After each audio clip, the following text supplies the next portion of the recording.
In the dusty streets of a small Lagos neighborhood, two little girls found something rare, true friendship. Their names were Ivy and Tolu.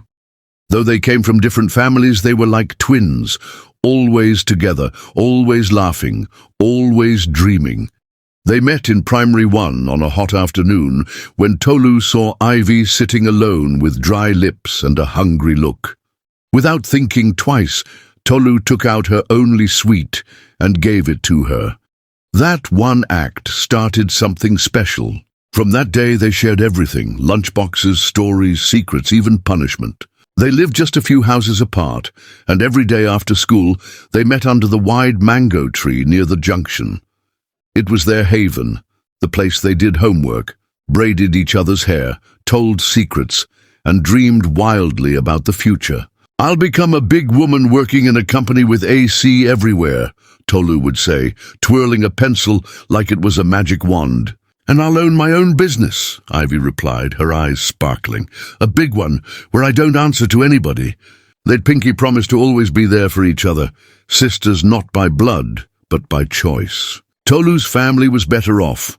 Her father was a bank manager and her mother ran a supermarket. Ivy's parents sold second-hand clothes at Yaba Market, yet back then none of that mattered. Tolu didn't mind Ivy's worn shoes, and Ivy didn't envy Tolu's shiny bags. But after secondary school, their paths began to split. Tolu gained admission into a top private university. Ivy couldn't afford university right away. She started helping her parents in the market, saving, hustling, dreaming. They kept in touch for a while, but slowly the calls stopped. Messages got ignored. One day, Ivy called again, and this time the line said, "This number is no longer reachable."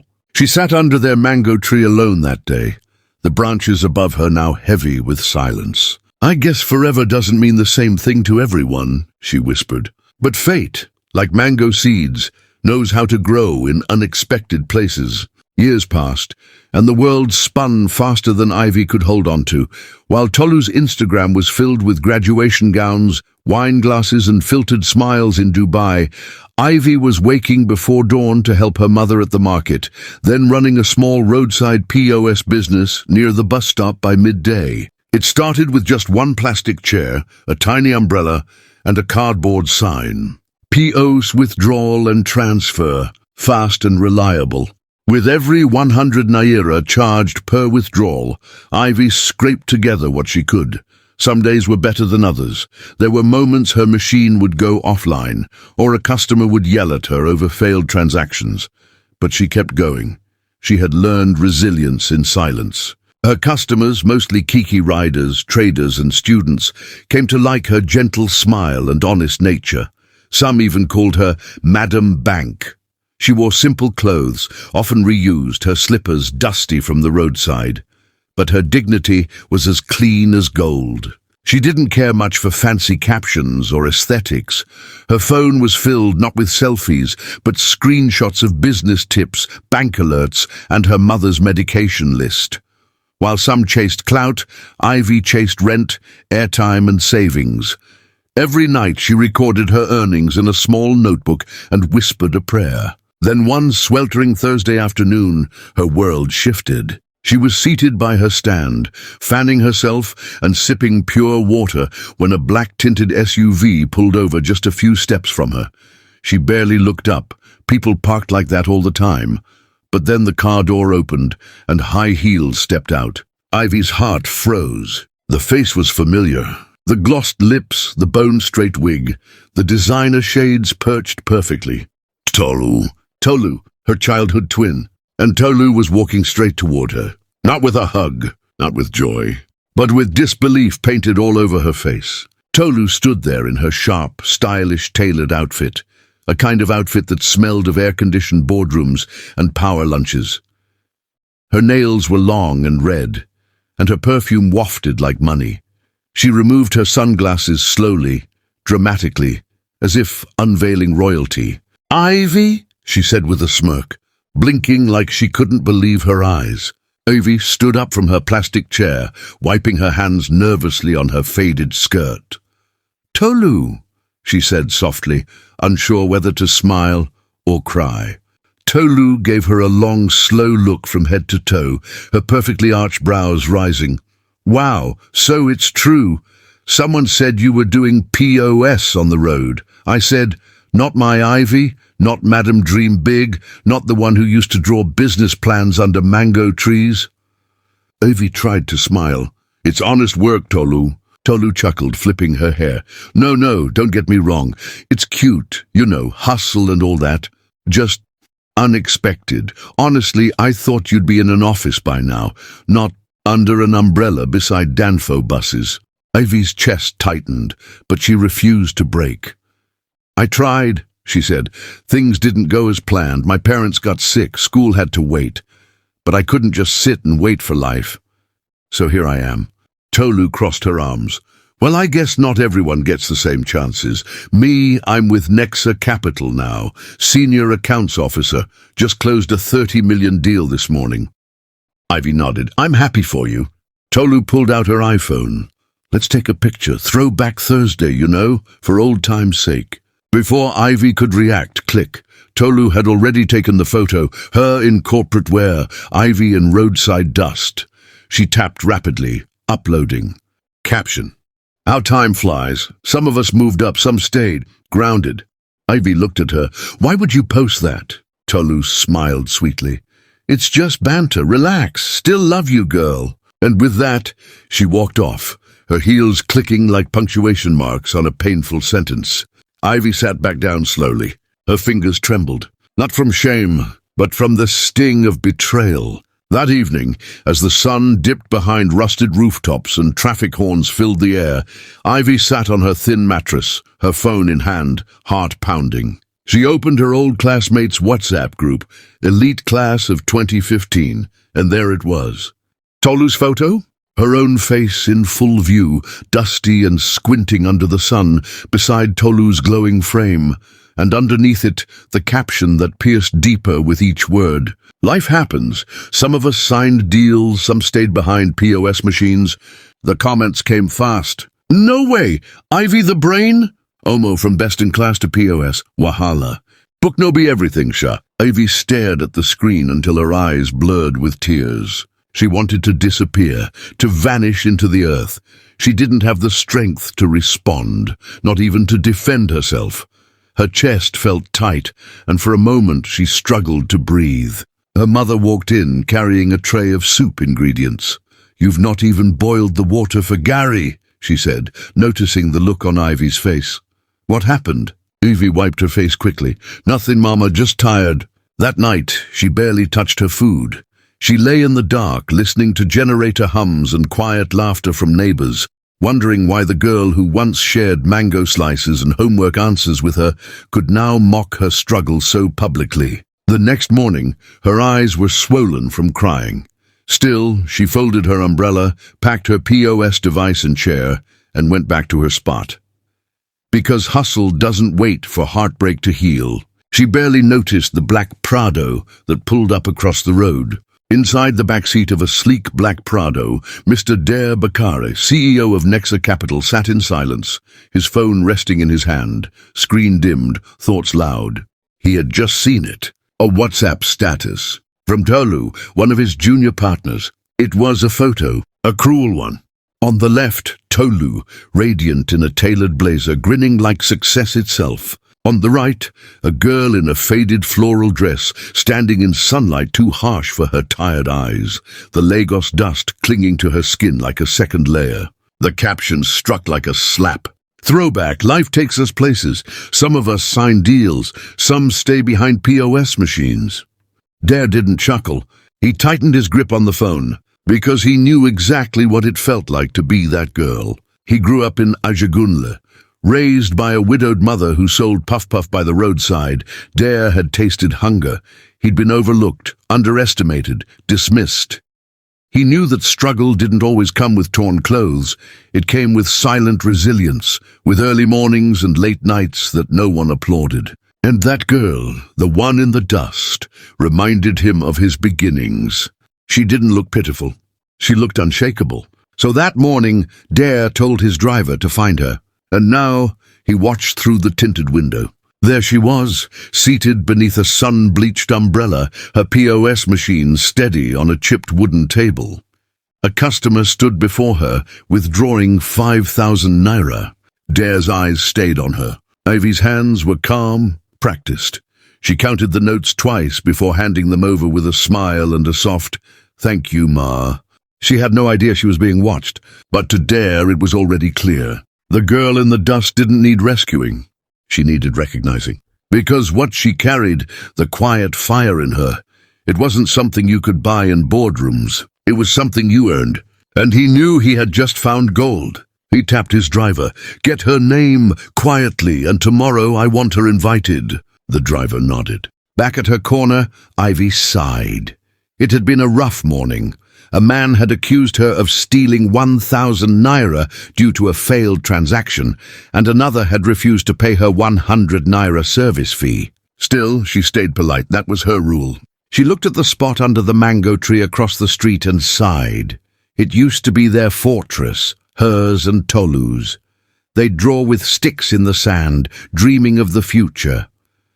Now that same friend had turned those dreams into weapons. As she prepared to close for the day, a man in plain clothes approached her and smiled. "Good afternoon. Are you Miss Ivy?" She blinked. "Yes?"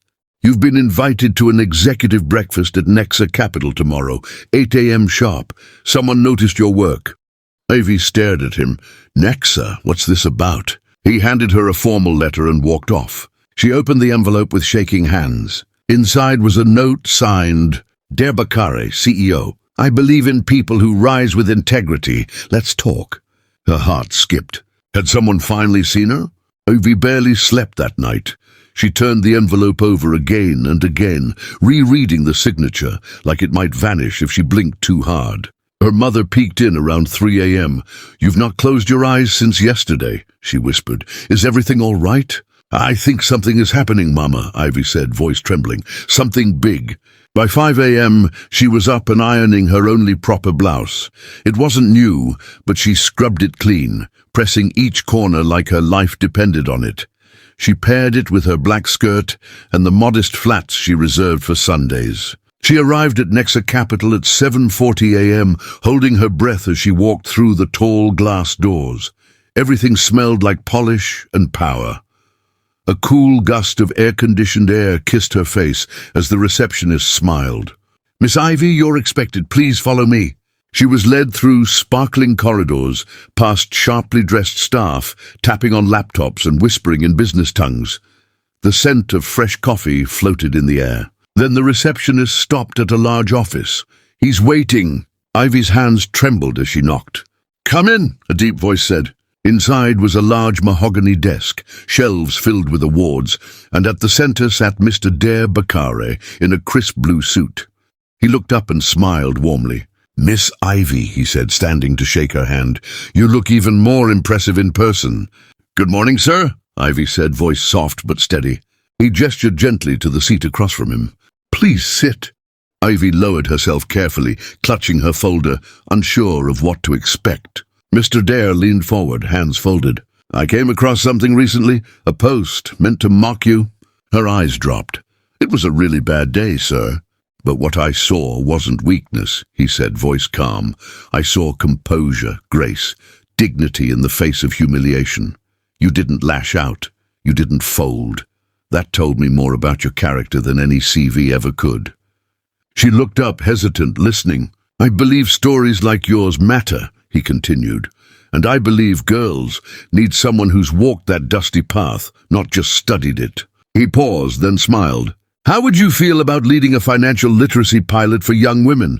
We'll start with POS training, budgeting, savings, and ethics. You'll earn a monthly stipend, and I'll personally mentor you." Ivy blinked, stunned. "Sir, me?" "Yes, Ivy," Dare said firmly. "Because you didn't just survive the struggle, you carried it with integrity. That's what leadership looks like." Her eyes filled with tears, not from pain this time, but from being seen. By the time Ivy stepped out of Nexa Capital's front doors, her world had already shifted. She stood on the pavement, staring at the busy Lagos street like it was brand new. The buses still honked, hawkers still shouted. But something inside her had changed. She was no longer just the girl by the roadside with a POS machine. She was a woman with a purpose and a platform. She walked back home in a daze, letter in hand, feet light, heart pounding. Her mother was outside spreading washed wrappers on a line when Ivy arrived. "Mama," she whispered. Her mother turned. "How was it?" Ivy grinned, eyes shimmering. "He offered me a position. I'll be teaching financial skills, training girls, and I'll be paid." Her mother froze, then slowly sat down, tears spilling. "You see, my daughter, you didn't bend, God saw you." That night, Ivy posted something simple on her WhatsApp status. "Sometimes your pain becomes your power. Grateful." She didn't mention names, but Tolu saw it. She'd been scrolling late at night, trying to drown the guilt and unease that had been creeping in since that photo incident. She hadn't expected the backlash, not just from strangers, but from two of her superiors at Nexa who quietly questioned her judgment. And now this. What had Ivy done to deserve such a platform? Still, pride made her scoff. "Let her teach POS now, as long as it's not Nexa HQ, she muttered, tossing her phone aside. The next morning, Tolu walked into the office in her usual stride, heels clicking, chin high, only to see a poster on the lobby wall. Empowering Women Through Street Finance. Lead facilitator, Miss Ivy Ocon. Hosted by Nexa Capital. Her heart stopped. No way. But yes, the same girl she laughed at was now Nexa's face of empowerment. Tolu stood frozen, eyes locked on the poster. Her heart thudded like war drums in her chest. Around her, co-workers walked past, barely sparing her a glance. But to Tolu, the room felt like it was spinning. Ivy's photo on the poster wasn't edited or glamorous. It was real. A simple image of her smiling in front of her old POS stand, holding a notebook. And yet, it radiated strength. Tolu tore her gaze away and stormed toward the elevator. As the doors closed behind her, shame clawed at her throat. How did she get here? What does Mr. Bakary even see in her? Meanwhile, Ivy stood on a modest platform in one of Nexa's seminar halls, wearing a neatly tailored Ankara dress and low heels. Before her sat 25 young women from different parts of Lagos, some hawkers, some hairdressers, some like her, former roadside agents. She cleared her throat nervously. "My name is Ivy. I didn't come here from a big office. I came from a plastic chair under the sun. I used to charge 100 naira per withdrawal. But every transaction taught me something about people and about myself." The women listened, nodding, some already taking notes. "In this class, I won't just teach you how to operate a POS. I'll teach you how to handle money, track expenses, and dream beyond your umbrella." Applause broke out. Mr. Bakare, standing in the back, smiled proudly. "She doesn't speak with ego," he said to his board members. "She speaks with experience." Upstairs, Tolu watched from a glass panel, her jaw clenched. And yet something inside her twisted, not just jealousy but regret. Because deep down she knew Ivy earned this, and she, Tolu, had thrown away something priceless for pride. But life, as Ivy once said, has a funny way of bringing people full circle. That evening, as the last light faded from the Lagos sky, Tolu sat alone in her office, the Nexa Capital building now strangely silent. She stared at her screen, but the words on her report blurred. Her mind kept flashing back to Ivy's voice. "I came from a plastic chair under the sun." She remembered the days they used to sit under the mango tree, solving math problems and drawing big plans on scraps of paper. Back then, Ivy was the dreamer, the quiet fighter, the one who taught Tolu to save her allowance instead of spending it on meat pie and coke. How had she forgotten all that? And how did she become the girl who mocked the very person who helped shape her? Her phone buzzed. A message from her aunt. "Ivy is doing amazing things. You two used to be close, right? You must be so proud of her." Tolu stared at it, her stomach turning. Proud? She hadn't even said sorry. Meanwhile, Ivy was heading home in a keke nepep, exhausted but glowing. Her hands still smelled faintly of paper and sanitizer from the training session, but her heart was full. The women had clapped when she ended. One of them even hugged her and whispered, "You've given me hope again." Hope? That was all Ivy ever wanted to be. A light, not just for herself, but for others who'd been overlooked. She reached home and hugged her mother tightly. "Mama, they want me to lead a second session next month, bigger one. They'll bring girls from Ibadan and Port Harcourt too." Her mother kissed her forehead. "My daughter, the same girl they laughed at. Look at you now." Back at Nexa, Tolu finally stood up, walked to the restroom, and stared into the mirror. Her reflection didn't smile. It asked questions. Would Ivy forgive me? Would I forgive me? 3 days passed. Tolu tried to bury herself in work, client meetings, proposals, spreadsheets, but nothing erased the image of Ivy standing confidently before a room full of women.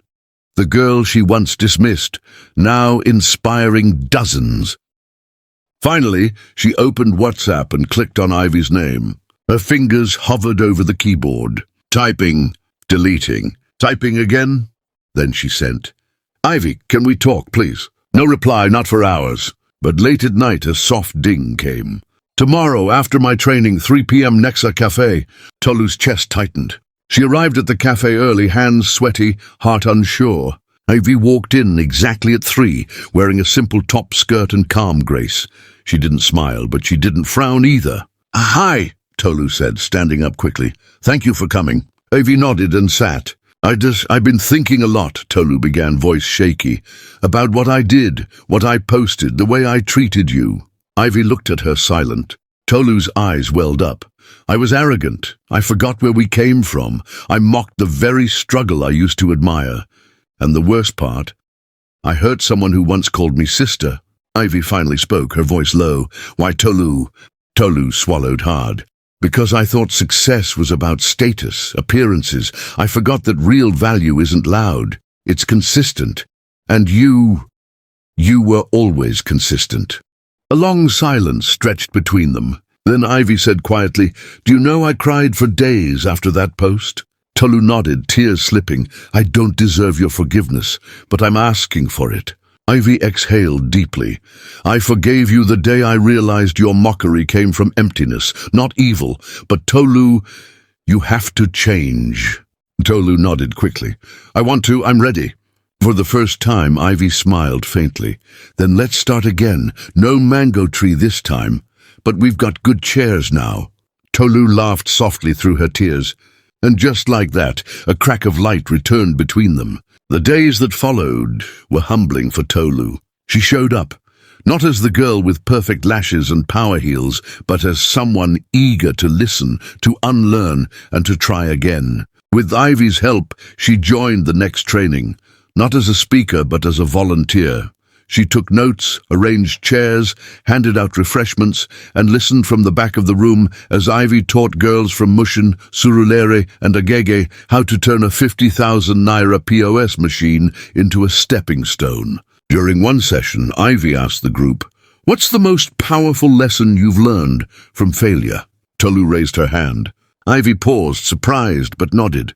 "Go ahead." Tolu stood, heart pounding. "I learned that when you forget your roots, success becomes empty. I hurt someone I love, but today I'm learning again. About dignity, about rebuilding, and about the kind of woman I want to be." The room clapped. After the session, a teenage girl approached her. "Auntie, I thought girls like you only cared about slay and selfies," she said, "but now I see you different." Tolu knelt slightly and took the girl's hand. "Trust me, I used to care about only that too. But life teaches better lessons than filters ever can." Later that evening, Tolu and Ivy sat on a bench outside the training center, sipping Zobo. "You've changed," Ivy said quietly. "I'm still changing," Tolu replied, "but for once I like who I'm becoming." Ivy smiled. "You're earning your peace." "I want to do more," Tolu said suddenly. "Maybe help girls who lost their jobs or dropped out start something small." Ivy looked at her with pride. "We can build something together. This time no mockery, no pride." Tolu nodded, her voice steady. This time only purpose. Weeks turned into months, and what started as a simple roadside hustle had now bloomed into a movement. Ivy's program, Street to Strength, was gaining attention. Blogs wrote about it. Local radio invited her for interviews. Even the State Ministry of Youth Development requested a partnership. But Ivy remained grounded. She still walked to her former POS corner some mornings to greet the market women who had once trusted her with 1,000 naira notes. She reminded herself daily, "I started here." Tolu, too, had changed. She sold most of her designer bags, invested in small starter kits for 3 young women, 2 POS agents, 1 hairdresser. She called it Project Rise Again. And together, Ivy and Tolu began co-hosting weekend workshops in low-income areas. Tolu would share her story of failure and pride, while Ivy showed the practical steps to rise. One Saturday, after a powerful session in Ikotun, a woman approached them, widowed with 3 kids, holding a torn notepad. "I have nothing," she said, "but I want to try. Even if it's pure water I start with." Ivy took her hand. "You're already rich in mindset, the rest will follow." That night, they sat in Ivy's small but warm apartment, eating boiled corn and watching streetlights flicker outside. "You know," Tolu said, "there was a time I thought life was about handbags and hashtags. And I thought dignity needed a degree," Ivy added with a smile. They both laughed. "You think people will ever stop mocking roadside businesses?" Tolu asked. "No," Ivy said.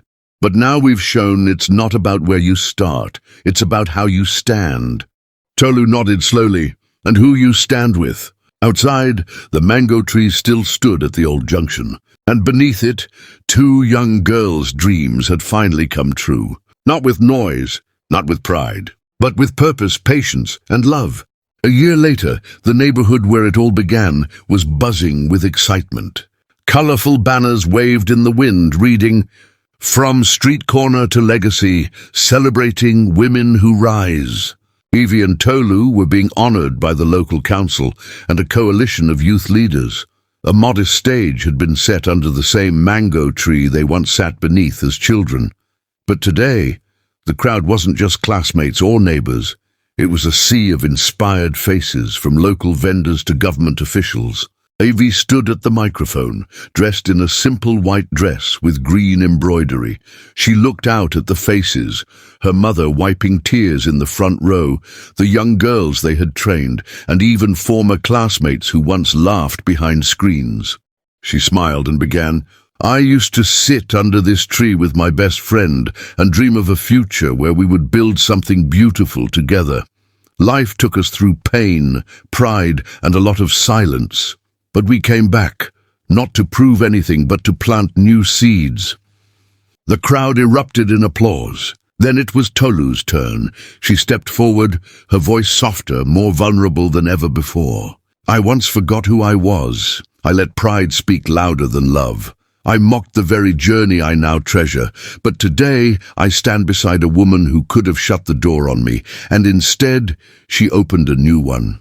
Ivy, thank you for not giving up on the girl I used to be." Tears filled Ivy's eyes as they embraced. A group of girls from the Street to Strength program came forward holding a framed photo.